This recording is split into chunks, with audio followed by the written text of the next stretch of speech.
Bismillahirrahmanirrahim. Assalamualaikum warahmatullahi wabarakatuh.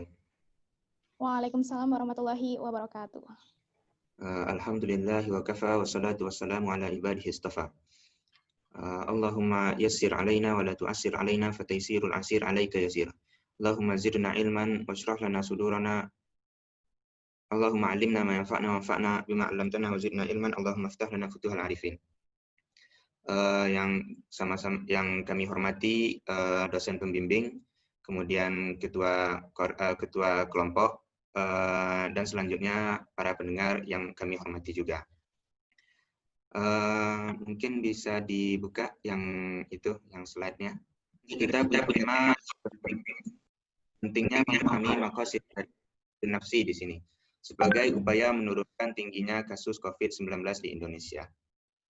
Pertama, kami ingin buka seminar ini dengan sebuah cerita.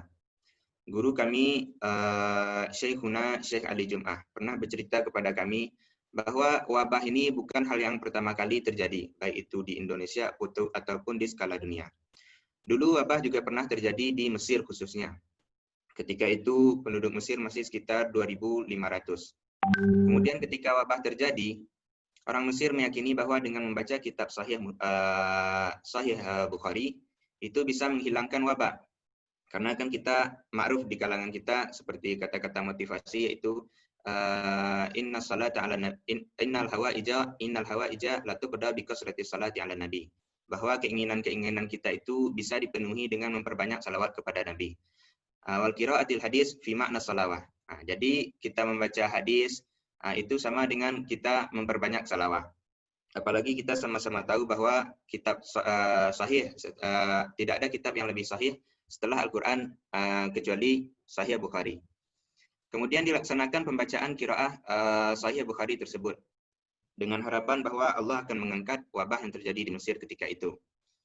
Namun apa yang terjadi ketika telah selesai pembacaan? Apakah memang wabah itu terangkat? Tidak. Malahan 80% orang Mesir ketika itu meninggal dan hanya menyisakan 20%, sekitar 2.500-an yang selamat. Maka dari sini kita penting memahami bahwa ada sesuatu yang memang disyariatkan oleh agama. Kemudian ketika ada sesuatu lainnya artinya mani, sesuatu yang menghalangkan untuk melaksanakan itu, maka syariat juga tidak membebankan kita untuk melaksanakannya. Dan itu kita sebut dengan maqasid syariah. Jadi maqasid syariah ini mempunyai sejarah perjalanan yang panjang. Yang mana dulu maqasid syariah itu ma'ruf, artinya belum ditulis. Kemudian mulai ditulis, tapi belum menjadi ilman mustaqilan, belum menjadi ilmu tersendiri. Masih tergabung di dalam kitab-kitab ulama yang lainnya, yaitu di dalam kitab usulul fiqh. Kemudian di ulama mutaakhirin, artinya ulama kontemporer, mulai menjadikannya ilmu tersendiri. Yang mana yang akan menjadi rujukan kita pada hari ini yaitu kitab Maqasid Islamiyah karangan Ibnu Asyur, yang mana beliau adalah profesor di Universitas Zaituna. Kemudian apa yang akan kita bahas saat ini itu cuma sebagian kecil dari Maqasidus Syariah, karena Maqasidus Syariah itu juga luas. Jadi kita akan fokuskan di Maqasidus Syariah. Jadi pertama kita akan mengenal apa itu Maqasidus Syariah. Kemudian pembagiannya juga akan kita khususkan pada hifzun nafsi. Jadi kita tidak akan bahas pembagian-pembagian yang lain, cuman kita akan fokuskan nantinya di pembahasan hifzun nafsi. Kemudian penerapannya secara umum. Jadi bagaimana penerapannya secara umum tanpa kita memandang bagaimana penerapannya ketika ada COVID-19 di Indonesia. Kemudian terakhir baru penerapannya ketika ada COVID di Indonesia. Baik, lanjutkan. Slide selanjutnya.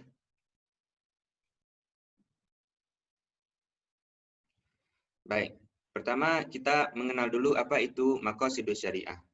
Al-muradu bi maqasidus syariah al-ghayatu minha. Jadi yang dimaksud dengan maqasidus syariah itu adalah ghayah. Apa tujuannya Allah menciptakan syariat bagi kita. Kemudian wal asrarul lati wada'aha syari', kemudian apa rahasia. Atau juga dikenal dengan hikmah-hikmah dari inda kulli hukmin min ahkamiha. Dari setiap hukum, artinya dari setiap peristiwa, dari setiap amalan yang kita kerjakan, kita diwajibkan sholat, kita diwajibkan puasa. Apa hikmah dibalik sebuah itu? Jadi mungkin lanjut slide selanjutnya. Jadi mesti kita pahami juga bahwa maqasidus syariah ini juga merujuk kepada Al-Quran. Artinya dia bukan ilmu baru tanpa memandang Al-Quran. Karena pada hakikatnya semua ilmu itu diciptakan untuk menkhidmah Al-Quran. Baik itu ilmu fikih, ataupun ilmu tata bahasa, atau al-lughah Arabiyah, ataupun ilmu ulumul Quran, ulumul hadis, semuanya diciptakan oleh para ulama untuk menkhidmah Al-Quran. Maka tentu ketika kita ingin membahas maqasidus syariah, kita juga akan kembali merujuk kepada Al-Quran, karena dia masdarul awal. Jadi apakah maqasid syariah ini juga mempunyai landasan di dalam Al-Quran? Kita katakan ya. Seperti firman Allah di dalam surat Al-Mu'minun, afahasibtum annama khalaqnakum abathan. Jadi apakah kamu mengira bahwa kami menciptakan kamu main-main? Atau takrif bisa kita terjemahkan dengan bahasa kita, nggak mungkin dong kalau Allah menciptakan kita itu sia-sia gitu. Artinya pasti memiliki tujuan.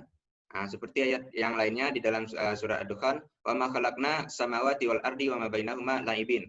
Kami tidak menciptakan langit dan bumi itu bermain-main. Wa ma khalaqnahuma illa bil haqqi. Kami ciptakan keduanya pasti ada tujuannya gitu. Selanjutnya. Kemudian apa tujuannya itu? Kan kita sudah tahu bahwa maqasidus syariah itu adalah tujuan dari syariat itu ada. Kemudian hikmah-hikmah yang akan tercipta ketika Allah mewajibkan bagi kita untuk melaksanakan suatu amal dan meninggalkan amalan yang lainnya.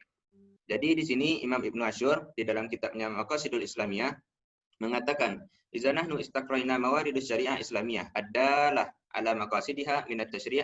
Jadi kalau kita kumpulkan sumber-sumber Islam yang mengindikasikan adanya maqasidus syariah, maka istabana lana, maka kita akan dapati, kita akan melihat anna maqsidul 'am min tasyri'in fiha huwa hifdzu nizamil ummah wa istidamatu 'alaiha.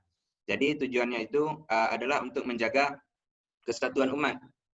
Kemudian ini juga dilandaskan dengan ayat wala tufsidu fil ardi ba'da islahiha. Jadi kita tidak boleh merusak atau menciptakan suatu kekacauan di bumi ini setelah Allah selesaikan semuanya, yaitu pada ayat al-yauma akmaltu lakum.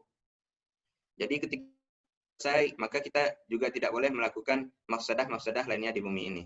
Selanjutnya. Kemudian maqasidus syariah itu sendiri artinya nanti akan dibagi yaitu mafsadah dan maslahah. Sekarang kita akan melihat kepada maslahahnya. Artinya ini bagian dari anwa' maslahah maqasidus syariah, yaitu hifzun nafsi. Nanti juga ini bawah dari, artinya kalau kita bikin tabel itu anwa' maslahah maqasidus syariah. Nanti dilihat dari berbagai bidang, dilihat dari berbagai sisi. Nah, ini kita lihat dari asarnya, apa dampaknya kepada, baik itu kepada diri kita, kepada agama kita, kemudian kepada harta kita, dan lainnya. Ini bagian dari nantinya disebut daruriyah. Hifzun nafsi, wa makna hifzun nufus, hifzul arwah minat talafi afradan umuman. Jadi yang dimaksud dari menjaga diri itu adalah bahwa kita menjaga jiwa kita dari sesuatu yang dapat mencelakakannya, baik itu mencelakakan diri kita pribadi, atau mencelakakan orang banyak. Dalam ini mungkin sudah konteksnya itu internasional gitu, bukan nasional lagi. Jadi kita datangkan contoh masing-masingnya. Seperti menjaga diri afrodan. Bagaimana kita menjaga diri afrodan? Seperti halnya kita mendengar bahwa memakan daging babi itu haram gitu. Kemudian kita tahu juga bahwa di keadaan tertentu, yang mana ketika itu tidak ada makanan lain, dan kita cuma mendapati daging babi, kita dibolehkan untuk memakannya. Maka itu contoh dari hifzul arwahi minat talafi afradan. Kita menjaga diri dari bahaya afradan ketika kita sedang sendiri. Wa umuman, nah inilah konteks pembahasan kita pada hari ini. Selanjutnya. Nah, contoh penerapan maqasidus syariah. Dalam ini hifzun nafsi. Kemudian kata Allah, ya ayyuhalladzina amanu kutiba alaikumul qisasu fil qatlah. Jadi mesti kita melaksanakan qisas ketika ada orang yang terbunuh. Dan yang melakukan qisas ini adalah waliul amri. Kata Allah, walakum fil qisasi hayatun ya ulil albab. Maka di dalam qisas itu ada jaminan kehidupan bagimu. Jadi begitu Allah menjaga bahwa kita tidak boleh menghilangkan nyawa tanpa sebab gitu. Karena kan kita tahu bahwa kita ini sudah mempunyai jatah umur masing-masing. Maka tidak boleh lagi kita potong umur itu dengan hal-hal yang tidak perlu. Karena nanti misalnya kalau yang dibunuh itu adalah ayah, maka ada keluarga yang akan terlantarkan. Kalau yang dibunuh itu adalah ibu, maka ada anak-anak yang akan mendapatkan akibatnya. Maka di situ penting untuk menjamin kehidupan orang lain gitu. Terakhir, silahkan. Nah, ini dia tujuan dari seminar kita hari ini. Bahwa Allah berfirman, wala tulku biaidikum ila tahlukah. Jangan kita membawa diri kita ini kepada kehancuran. Nah, jangan kita jatuhkan diri ini ke dalam kebinasaan. Maka dari ayat ini nanti akan dibangun beberapa kaidah. Kaidah-kaidah kuli seperti daf'ul mafasid muqaddamun ala jalbil masalih, atau syazzu zara'i, atau yudfa'u dararul akbar bidararil asghar, dan banyak kaidah-kaidah lainnya. Dan semua itu kembali kepada ayat ini, wala tulku bi'aid tahlukah. Jangan kita bawa atau jangan kita jatuhkan diri kita kepada kebinasaan. Tadi kita sudah contohkan seperti kisos, bahwa kisos itu adalah jaminan kehidupan bagi orang lain gitu. Dan kritik itu bahwa al-hifzu al-aham, bahwa yang lebih penting dari kisos itu tersendiri adalah hifzun nufus anit talafi qabla wuqu'iha. Jadi kita menjaga diri kita ini supaya kebinasaan atau kematian itu jatuh kepada kita. Nah, di sini beliau mencontohkan mislu muqawamatil amrad as-sariyah. Nah, seperti kita menjaga diri dari penyakit yang menular gitu. Waqad mana al-Umar ibn al-Khattab al-Jaisa min dukhul Syam li ajli ta'un.